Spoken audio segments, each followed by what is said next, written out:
நம்முடைய பிதாவாகிய கடவுளிடமிருந்தும்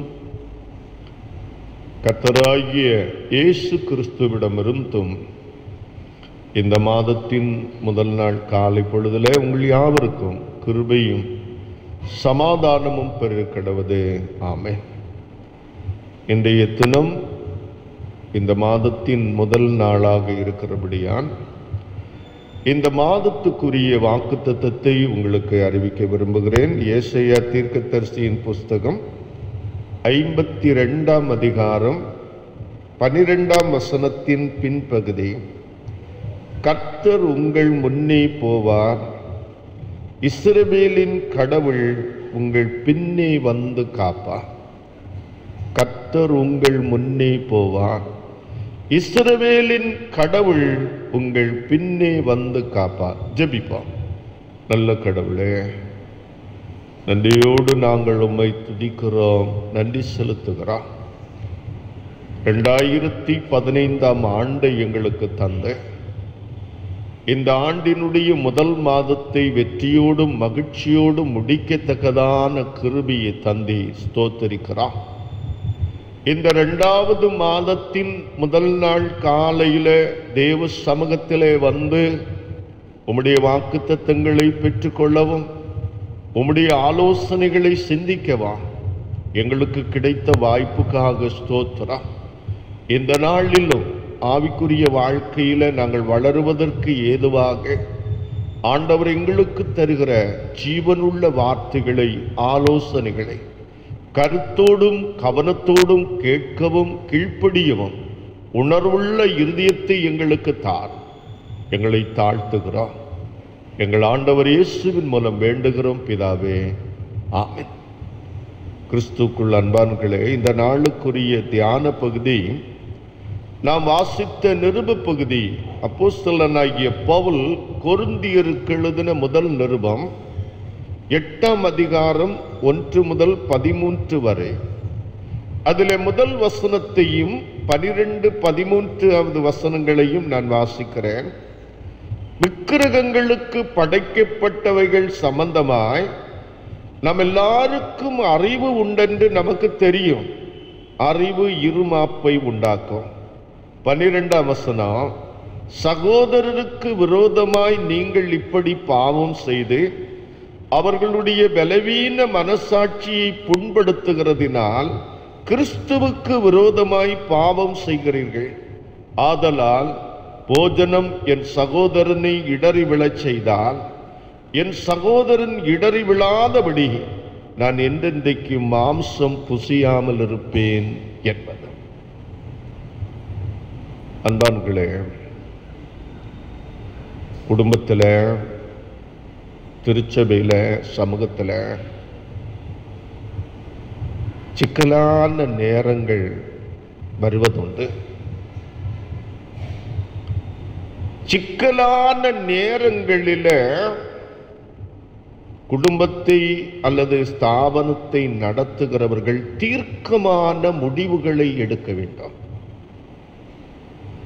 சிக்கலான நேரத்தில் தீர்க்கமான முடிவை எடுக்காவிட்டால் குழப்பம் உண்டாகும், பெரிய பிரச்சனைகள் உண்டாகும். சிக்கலான நேரத்தில் தீர்க்கமான முடிவை எட்டுவதற்கு அறிவு மட்டும் இருந்தா போதாது, ஆவிக்குரிய ஆழமான அனுபவம் வேண்டும். கிளாடியஸ் என்று சொல்லக்கூடிய ரோம சக்கரவர்த்திக்கு திடீரென்று ஒரு ஆசை வந்தது. என்ன ஆசை? தன்னுடைய நாட்டின் எல்லையை விரிவாக்க வேண்டும். என்னுடைய நாடு, பக்கத்து நாடுகள் எல்லாம் பிடிச்சடக்கி பெரிய நாடாக வேண்டும் என்று நினைத்தான்.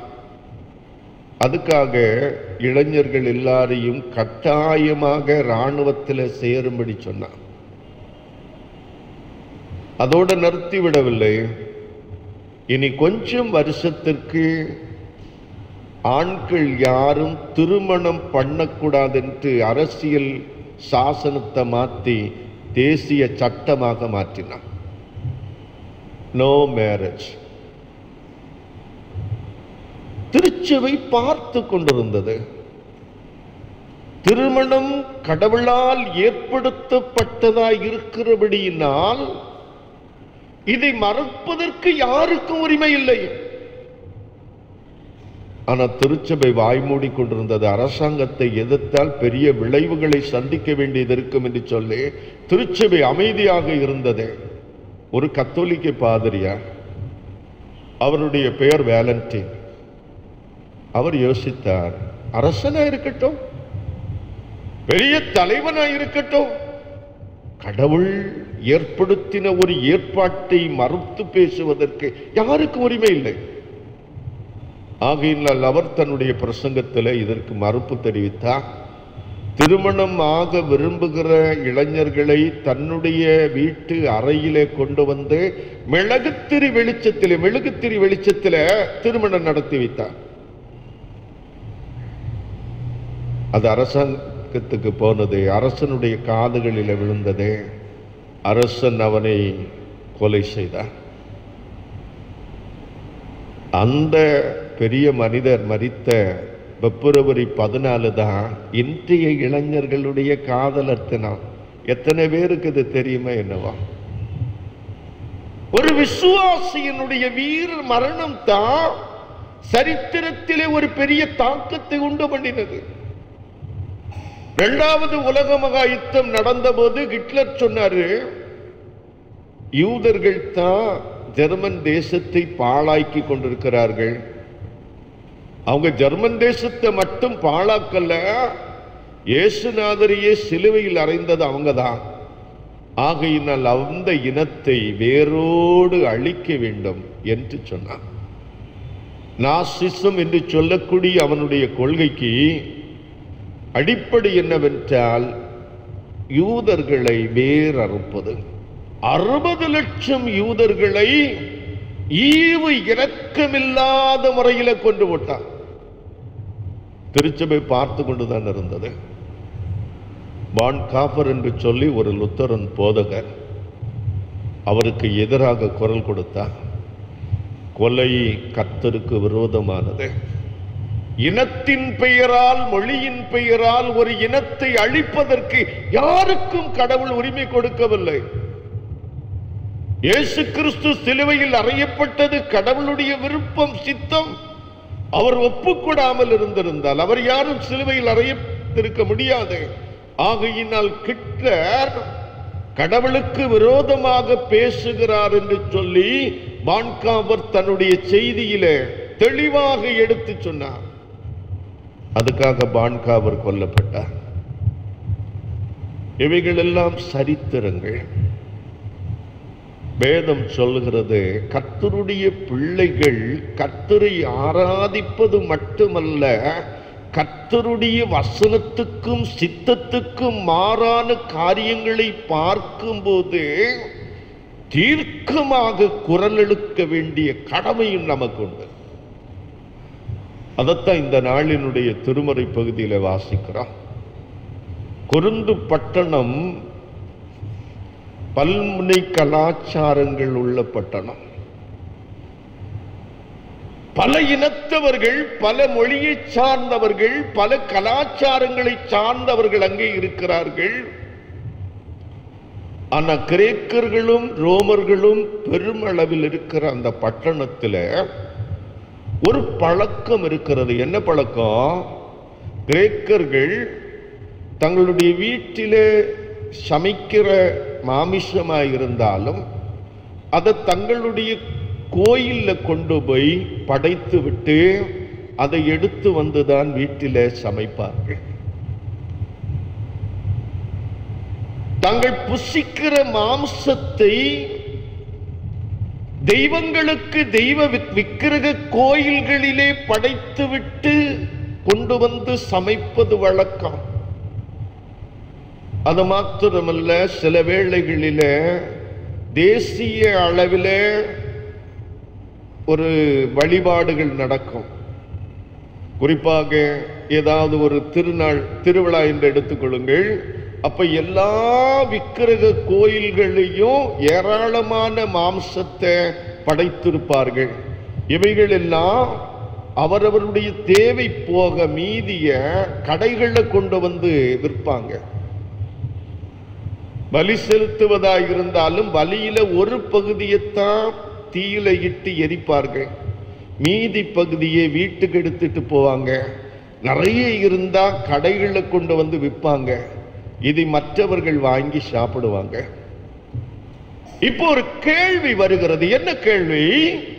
இந்த விக்கிரக ஆராதனையிலிருந்து மனம் திரும்பி இயேசு கிறிஸ்துவை ஏற்றுக்கொண்ட கிறிஸ்தவர்கள் சொல்லுகிறாங்க, ஐயோ, நம்ம கிறிஸ்தவங்களையும் நிறைய பேர் விக்கிரகத்துக்கு படைக்கப்பட்ட உணவை, மாமிசத்தை வாங்கி சாப்பிடுறாங்களே, அது நல்லதில்ல, அது எங்க விசுவாசத்துக்கு இடரலாக இருக்கிறது. இந்த கேள்வி பவுலப்போஸ்தலனுக்கு முன்னால் வருகிறது. 3 கேள்விகள் அவருக்கு முன்னால கொண்டு வரப்படுகிறது. முதலாவது, விக்கிரகங்களுக்கு படைக்கப்பட்ட மாமிசத்தை வாங்கலாமா, அதை வீட்டில் கொண்டு வந்து சமைத்து சாப்பிடலாமா? இரண்டாவது கேள்வி, விக்கிரகங்களுக்கு படைக்கப்பட்ட மாமிசத்தை நண்பர்களுடைய வீடுகளிலே விருந்து என்றும் பார்ட்டி என்றும் பிறந்த நாள் கொண்டாட்டங்கள் என்றும் பரிமாறும் போது அதுல நாம் போய் சாப்பிடலாமா? மூன்றாவது, விக்கிரக ஆராதனை கோயில்களில உள்ள பிரபலர்கள் நமக்கு நண்பர்கள், அவர்கள் நம்ம பக்கத்து வீட்டுக்காரங்க, அவங்க கூப்பிடுவாங்க, வாங்க எங்க கோயில்ல இன்னைக்கு திருவிழா, அப்படி கூப்பிடுறாங்க. அப்ப நான் போனா நான் அவர்களோடு கூட இருந்து விக்கிரக ஆராதனை கோயில்ல அந்த விக்கிரகத்துக்கு படைத்த மாமிசத்தை சாப்பிடலாமா? இந்த 3 கேள்விகளும் பவுலப்போஸ்தலனுக்கு முன்னால வருகிறது. பவுலப்போஸ்தலன் இதற்கு பதிலளிக்கணும். பவுலப்போஸ்தலன் அறிவு படைத்தவர் மட்டுமல்ல, ஆவிக்குரிய வாழ்க்கையில் ஒரு நல்ல அனுபவம் உடையவர். திருச்சபையில 2 விதமான மக்கள் இருக்கிறார்கள். ஒரு சாரார் நல்ல அறிவு படைத்தவர்கள். அவர்கள் என்ன சொல்லுகிறார்கள்? கடவுள் ஒருவரை தவிர வேறு தெய்வமே கிடையாது,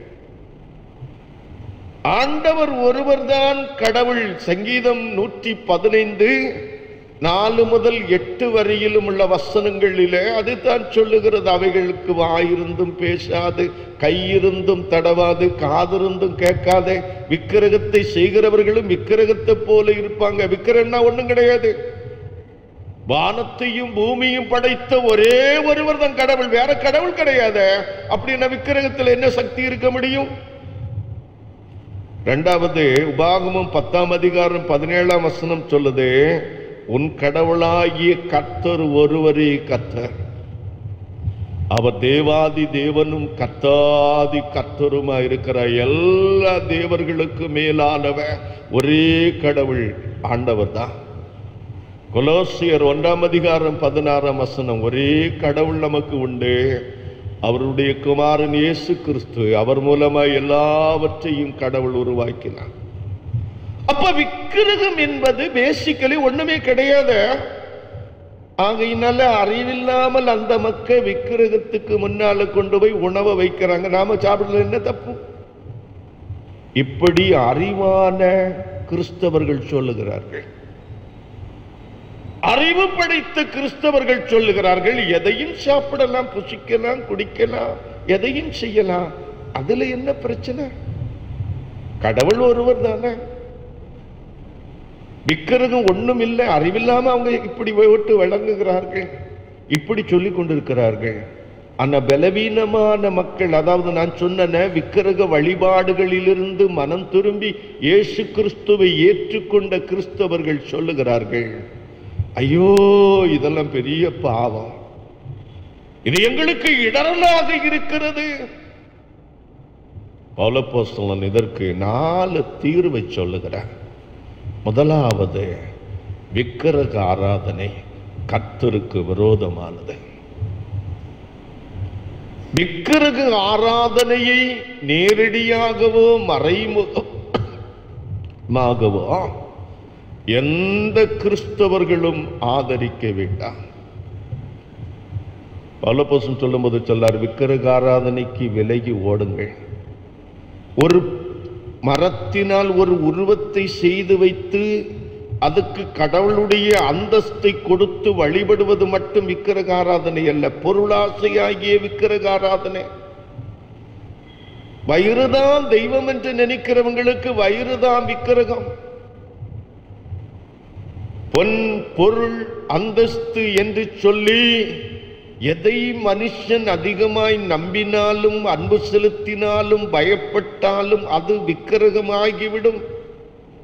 கடவுள் என்பதற்கு மார்ட்டின் லூத்தர் கொடுக்கிற விளக்கம், ஒரு மனிதன் எதனிடத்தில் அதிக அன்பு வைக்கிறானோ, எதற்கு அதிகமாக பயப்படுகிறானோ, எதை அதிகமாக நேசிக்கிறானோ, நம்பிக்கை வைக்கிறானோ, அதுதான் அவனுக்கு விக்கிரகம், அதுதான் அவனுக்கு தெய்வம்.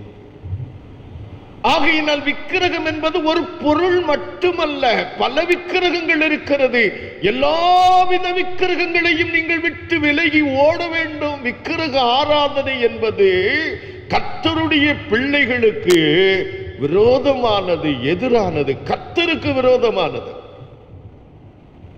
ஆகையினால விக்கிரகத்துக்கு கோயில்ல போனேன், பணிந்தேன், அங்க சாப்பிட்டேன். நண்பர்கள் வீட்டுக்கு போனேன், அங்க விக்கிரகத்துக்கு படைத்த உணவை சாப்பிட்டேன். விக்கிரகத்துக்கு படைத்த உணவு தெருவில் வந்தது, கடையில் வந்தது, சாப்பிட்டேன். அந்த பேச்சுக்கு இடமே இல்லை. அடிப்படையாக விக்கிரக ஆராதனை என்கின்ற கோட்பாடு கர்த்தருக்கு விரோதமானது. ஆண்டவர் அதை ஆரம்பத்தில் சொல்லிவிட்டார்.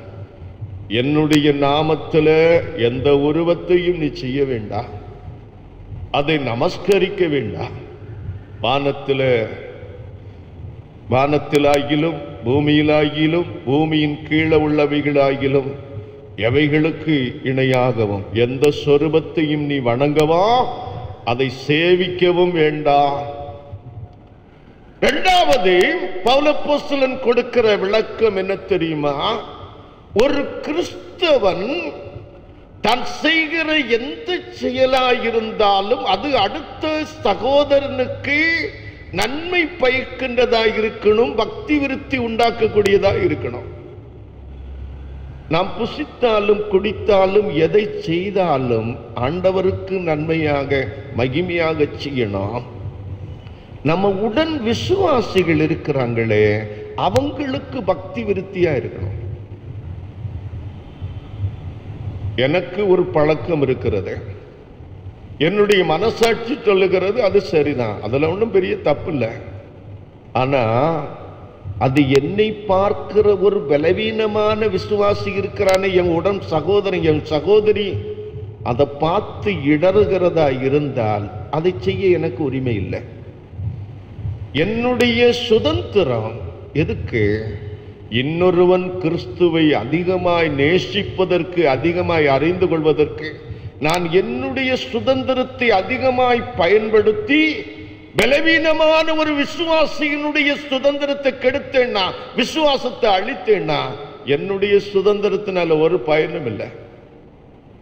நான் ஆண்டவரை ரொம்ப அறிந்திருக்கிறேன், ஆண்டவரை பற்றி நிறைய படிச்சிருக்கேன். நான் எதையும் செய்வேன் என்று நான் சுதந்திரமாய் இருந்தேன். ஒரு பலவீனமான விசுவாசி விழுந்து விட்டால் அந்த ஆத்மாவுக்கு பொறுப்பு என்ன? இப்ப தமிழ்நாட்டில், இந்தியாவில் முழுவதும் பேசப்படுகிற பேச்சு மதமாற்றம். அதாவது இதுவரையிலும் கிறிஸ்தவர்கள் செய்ததை மற்றவர்கள் செய்கிறார்கள். மதமாற்றம் என்றால் என்ன? ஒரு மதத்தில் இருக்கிறவர்கள் இன்னொரு மதத்துக்கு போகிறது, அதானே? இப்ப சமீபத்தில் கிறிஸ்தவ மதத்தில் இருந்தவர்கள் வேறு மதங்களுக்கு போக தொடங்கிவிட்டார்கள். காரணம் என்ன சொல்லுகிறார்கள்? கிறிஸ்தவ மதத்தில் எதை நம்பி நாங்கள் போனோமோ அது அங்கே இல்லை. ஒரு விதத்திலே நாங்கள் ஏமாற்றப்பட்டு விட்டோம். சமூகத்திலே பிற மதங்களில் இருக்கின்ற ஏற்றத்தாழ்வுகள், பிரிவினைகள், ஜாதி பாகுபாடுகள் கிறிஸ்தவ மதத்தை ஆட்டி படைக்கும் போது எங்களுக்கு அதில் என்ன லாபம் கிடைக்கும், என்ன நியாயம் கிடைக்கும்? ஏமாந்த மக்கள் தான் போகிறார்கள், ஏதோ பணத்துக்காக போகிறார்கள் என்று சப்பு கட்டு கட்டி விடாதீர்கள். இதுக்கெல்லாம் காரணம் என்ன? பலமான விசுவாசிகள் தங்களுக்கு கிடைத்த உரிமைகளை, வாய்ப்புகளை தாங்கள் அனுபவிக்க நினைத்து பலவீனமான விசுவாசிகள் இடறிப்போக காரணமாகிவிட்டார்கள். பலவீனமான விசுவாசிகள் விழுந்து போக காரணமாகி கொண்டிருக்கிறோம். மறந்து விடாதிருங்கள். மூன்றாவது பவுலப்போஸ்தலன் சொல்லுகிற விளக்கம், ஒரு கிறிஸ்தவன் செய்கிற எல்லா செயல்களும் கிறிஸ்துவை முன்னிறுத்தினதாக இருக்கணும். இயேசுநாதர் தன்னைத்தான் ஒப்பு கொடுத்து சிலுவையில் மரித்தார். பிலிப்பியர் 2ஆம் அதிகாரம் 6 முதல் 11 வரையிலும் உள்ள வசனங்கள் என்ன சொல்லுது? அவர் கடவுளுடைய ரூபமாயிருந்தும் கடவுளுக்கு சமமாயிருப்பதை கொள்ளையாடின பொருளாய் எண்ணாமல் தம்மை தாமே வெறுத்து அடிமையின் ரூபம் எடுத்து மனித சாயலாகி சிலுவையின் மரண பரியந்தம் கீழ்ப்படிந்தவரானார். எதுக்காக? வீழ்ந்துவிட்ட மனுக்குலத்தை மீட்டெடுப்பதற்காக கடவுளின் குமாரன் சிலுவை என்னும் சாபமான மரணத்தை சகிக்கக்கூடியவராக தன்னை கீழ்ப்படுத்தினார். எதுக்காக?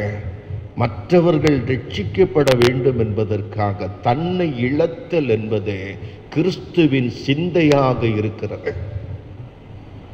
நான் செய்கிற எந்த செயலிலேயும் தியாகம் வெளிப்பட வேண்டும். பிறர் வாழ்வடைவதற்காக நான் வாழ்வது என்பதுதான் கிறிஸ்துவின் சித்தாந்தம். அப்போ நான் செய்கிற ஒரு செயல், அது நியாயமோ அநியாயமோ தவறோ சரியோ, என்னுடைய மனசாட்சி என்ன சொல்லுதோ அது கிறிஸ்துவின் சிந்தைக்கும் கிறிஸ்துவின் தியாகத்துக்கும் ஏற்புடையதா இல்லாவிட்டால் நான் அதை செய்யக்கூடாது. பிறர் வாழ்வதற்காக தன்னை இழப்பது கிறிஸ்துவின் சுபாவம், கிறிஸ்துவின் சிந்தை. அதை முன்னிறுத்தி நீங்கள் செய்யுங்கள். 4வது பவுலப்போஸ்தலன் இங்கே கொடுக்கிற விளக்கம், நாம் எல்லாரும் ரட்சிக்கப்பட்ட கிறிஸ்தவர்கள் எல்லாரும் இயேசு கிறிஸ்துவின் நாமத்திலே திருமுழுக்கு பெற்ற நாம் எல்லாரும் கிறிஸ்துவை தலையாக கொண்ட திருச்சபையின் ஒரு அங்கம். ஒருவர் கையாக இருக்கிறார், ஒருவர் காலாக இருக்கிறார், ஒருவர் கண்ணாக இருக்கிறார், ஒருவர் காதாக இருக்கிறார். நம் பல்வேறு அவயவங்கள். நாம் எல்லாரும் கிறிஸ்துவின் சரீரமாகிய ஒரு சரீரத்தின் பல்வேறு அவயவங்கள். ஒரு அவயவம் இடறி போகுமேயானால் முழு உடலும் பாதிக்கப்படும். காலில் தான் ஒரு அடிபட்டு இருக்கிறது, கண்ணீர் விடுகிறது, வாய் புலம்புகிறது, ஐயோ தலை சுற்றுகிறது இல்லையா? ஒரு சரீரம் பாதிக்கப்படுமேயானால், திருச்சபையிலே ஒரு சரீரம் விழுந்து விடுமேயானால் முழு சரீரமும் வேதனைப்படும். சொல்லப்போன கிறிஸ்து வேதனைப்படுவார். அது கிறிஸ்துவை வேதனைப்படுத்துகின்ற ஒரு செயல். ஏதோ நான் கை விரல் தானே, ஒரு நகம் தானே, நான் ஒரு சரீரத்தினுடைய ஒரு பகுதி தானே, நான் என் பாட்டுக்கு தானே போயிட்டு இருக்கேன், நீங்க உங்க பாட்டுக்கு வேலையை பாருங்க. நோ, கிறிஸ்துவின் சரீரத்தின் அங்கமாக இணைக்கப்பட்டிருக்கிற நாம் ஒவ்வொருவருமே கிறிஸ்துவின் ஒட்டுமொத்த சரீரமாகிய திருச்சபையின் ஒற்றுமைக்கும் வளர்ச்சிக்கும் பொறுப்பாளிகள். அந்த உத்தரவாதத்தை யாரும் மறக்க முடியாது, யாரும் விட்டு விலகி விட முடியாது. நாம் செய்கிற ஒவ்வொரு தவறுகளும், நாம் செய்கிற ஒவ்வொரு காரியங்களும் திருச்சபையை பாதிக்கும். அப்படி பாதிக்கும் போது கிறிஸ்து வேதனைப்படுகிறார். கிறிஸ்துவின் தியாகம் அவமாகி போகிறது. ஏனென்றால் கிறிஸ்து அவமக்தருக்காக மரித்திருக்கிறாரே. இன்னைக்கு காலையில் அன்புக்குரியவர்களே, கொரிந்து பட்டணத்தில் உள்ள அதே நிலைமையைத்தான் இன்றைய திருச்சபைகளிலும் பார்க்கிறோம். பலமுள்ள விசுவாசிகள் நாங்கள் எதை வேண்டுமானாலும் செய்வோம், நாங்கள் கடவுளால் மீட்கப்பட்டவர்கள், கடவுளை அறிந்தவர்கள், ஆண்டவரோடு நெருங்கி ஜீவிக்கிறவர்கள் என்று சொல்லி தங்களை ஒரு பிரிவாக பிரித்து கொண்டு ஒதுங்கும் போது பலவீனமான விசுவாசிகள் அதை பார்த்து இடறுகிறார்கள். சொல்ல போனா அவர்கள் சபையை விட்டு கொஞ்சம் கொஞ்சமாய் விலகுகிறார்கள். நாம நினைக்கிறோம், நான் என்ன பாவத்தையும் செய்யலாம், ஞாயிற்றுக்கிழமை போய் பாவாரிக்கை செய்த ஆண்டவர் கிருபையும் இரக்கம் உள்ளவர் மன்னிப்பார், திருவிருந்தில் அவருடைய சரீரத்தினாலும் இரத்தத்தினாலும் அவர் மீட்டுக் கொள்வார். ஒரு தடவை டாக்டர் ராதாகிருஷ்ணன் சொன்னார், இந்தியாவினுடைய பழைய ஜனாதிபதி, இந்துக்களுக்கு அப்போது பாவம் செய்தால் அப்போது தண்டனை, ஆகையினால் அவர்கள் ஒவ்வொரு நாளும் பாவ அறிக்கை செய்யணும்.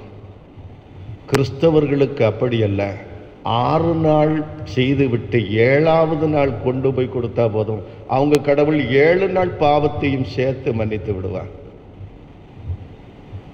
இன்றைக்கு அன்பானுகளே, நம்முடைய பாவங்களையும் தவறுகளையும் நியாயப்படுத்துவதற்கு நம்முடைய அறிவு நமக்கு பயன்படுகிறது. பைபிளில் இருந்து ஏதாவது ஒரு வசனத்தை எடுத்து மேற்கோள் காட்டி நான் செய்தது நியாயம் என்று நான் நிரூபிக்க என்னால் முடியும். அந்த அறிவு எனக்கு இருக்கிறது. ஏனென்றால் வேத புத்தகம் இருபுறமும் கருக்குள்ள பட்டயம், இருபுறம் கருக்குள்ள பட்டயம், எதை செய்து விட்டும் தப்பித்து போகலாம் இல்லையா? ஒரு மனிதன் கேரளாவில் ஒரு போதகர் அங்கியோடு நன்றாக குடித்து விட்டு தெருவில் நடக்க முடியாம நடந்து நடந்து வருகிறாரா. அப்போ போலீஸ்காரர் கேட்டுக்கிறார், ஐயா நீங்க ஒரு பாஸ்டர் இல்லையா, நீங்க வென்று செய்யலாமே, இந்த அங்கி கலட்டி வைத்து விட்டு நீங்க இப்படி போயிருக்கலாமே, இப்படி மற்றவங்க பார்க்கறது கொஞ்சம் அசிங்கமா இருக்காதா? அப்ப அதுக்கு அவர் விளக்கம் சொன்னாராம், ஏசுநாதர் முன்னால தண்ணீர்ல நடந்தாரு தெரியுமா, அவர் தண்ணீர்ல நடந்தாரு, அதுபோலத்தான் நான் இப்ப தண்ணீர்ல நடக்கிறேன். விளக்கம் சொல்லுகிறதுக்கு 1000 இருக்கிறது, கேட்க சுவாரஸ்யமா இருக்கும். அந்த வேதம் என்ன சொல்ல தெரியுமா? பக்தி விருத்தி ரொம்ப முக்கியம். அறிவு இருமாப்பை உண்டாக்கும், அன்பு பக்தி விருத்தியை உண்டாக்கும். நம்முடைய அன்றாட கிறிஸ்தவ வாழ்க்கையில, வழிபாடுகளில, செயல்முறைகளில கிறிஸ்து மைமைப்பட வேண்டும். பலவீனமான விசுவாசி கிறிஸ்துவை அதிகமா நேசிக்கிறதுக்கு முன்ன வரணும். கிறிஸ்துவை அறியாதவர்கள் கிறிஸ்துவை அறிவதற்கு முன்னால வரணும். அப்படிப்பட்ட ஒரு வழிபாடும் கிறிஸ்தவ ஜீவியமும் இல்லாத பட்சத்தில் என்னுடைய கிறிஸ்தவ வாழ்க்கை பயனற்றது. அன்பானுகளே, நான் ஒரு கிறிஸ்தவனாய் இருக்கிறது கிறிஸ்துவின் நாமத்துக்கு மகிமையை விடவும் அவருடைய உள்ளத்துக்கு பெரும் துக்கமாய் இருக்கிறது. ஐயோ, இவன் செய்கிற வேதனையினால, பாவத்தினால எத்தனையோ பேர் ஆண்டவரை மறுதலிக்கிறார்களே, ஆண்டவரை விட்டு விலகி போகிறார்களே, ஆண்டவரை விட்டு தூரம் போகிறார்களே என்று இயேசுநாதர் அழுகிறார். இது காரணம் யாரு? காரணம் யாரு? ஆண்டவரை அறிந்தேன் என்று சொல்லிக் கொண்டிருக்கிற நீங்களும் நானும் தான். வேதம் சொல்லுகிறது அன்பானுகளே, நாம் ஒரு சரீரமாகிய கிறிஸ்துவின் திருச்சபையின் அங்கமாக இருக்கிறோம். ஒட்டுமொத்த திருச்சபையின் பக்தி விருத்தியும் நம்மை பொறுத்தது தான். நம்முடைய அன்றாட கிறிஸ்தவ ஜீவியத்தை பொறுத்தது தான். தனிநபராக நாம் செய்கிற பாவங்கள், தவறுகள், இடரல்கள் அநேகரை வழுகி போவதற்கு காரணமாகிவிடக்கூடும். கவனமாயிருங்கள். கிறிஸ்து நம்மை மீட்பதற்காக எல்லாருக்கும் எல்லாமானா. பவுலப்போஸ்தலன் சொல்லுகிறாரு, நான் யூதரை மீட்கும்படி யூதனுக்கு யூதனாக, கிரேக்கனை மீட்கும்படி கிரேக்கனுக்கு கிரேக்கனாக, நான் எல்லாருக்கும் எல்லாமானேன். நான் ஒரு நல்ல யூதனாக வாழ்வதற்கு எனக்கு உரிமை இருக்கிறது. நான் ஒரு பரிசேயன். நான் 8ஆம் நாளில் விருத்த சேதனம் பெற்றவன். கமாலியலுடைய பாதத்தில் அமர்ந்து வேதத்தை கற்றவன். ஆனா நான் எல்லாவற்றையும் விட்டு விட்டு இப்ப எல்லாருக்கும் எல்லாம் போல இருக்க காரணம் என்ன? ஒரு சிலரையேனும் ஆதாயப்படுத்தும்படியாக ஒரு ஆத்மாவது என்னுடைய வாழ்க்கையின் மூலம், நடக்கையின் மூலம், உபதேசத்தின் மூலம் ரட்சிக்கப்படுமானா அதுக்காக எல்லாருக்கும் எல்லாமான என்னுடைய அன்பான்களே, இந்த சிந்தை நம்மில் இருக்கிறதா? என்னுடைய கிறிஸ்தவ வாழ்க்கை முதல்ல எனக்கு ஆத்தும ஈடேறுதலுக்காக இருக்கணும். ரெண்டாவது கிறிஸ்துவின் நாமம் மைமைப்படுகிறதா இருக்கணும். மூணாவது நான் இருக்கிற திருச்சபையின் பக்தி விருத்திக்கு ஏதுவா இருக்கணும். அப்படி இல்லாம இருந்தா அது பயனற்றது என்று சிந்திக்கிற சிந்தனை கிறிஸ்தவர்களுக்கு எப்போது வரப்போகிறது? இன்றைய காலையில பவுலப்போஸ்தலன் மிகுந்த ஆவிக்குரிய அனுபவத்தோடு சொல்லுகிறார், அன்பான சகோதரர்களே, கிறிஸ்துவின் சிந்தை உங்களில் இருக்கட்டும். கிறிஸ்து அவபக்தருக்காய் மரித்திருக்கிறார். இந்த நாளின் காலையில இந்த சிந்தையை தரித்தவர்களா நம்முடைய சொல்லாயிருக்கட்டும், செயலாயிருக்கட்டும், சமூக கடமைகளாயிருக்கட்டும், வாழ்க்கையின் எந்த ஒரு பகுதியா இருக்கட்டும், அதை நிறைவேற்றுவதிலே கவனமாயிருப்போம். அதற்கு கடவுள் நமக்கு உதவி அளிப்பாராக. ஆமென். எல்லா புத்திக்கும் மேலான தெய்வ சமாதானம் நமது இருதயங்களையும் சிந்தனைகளையும் கிறிஸ்து இயேசுக்குள் பலப்படுத்தி காப்பதாக. ஆமென்.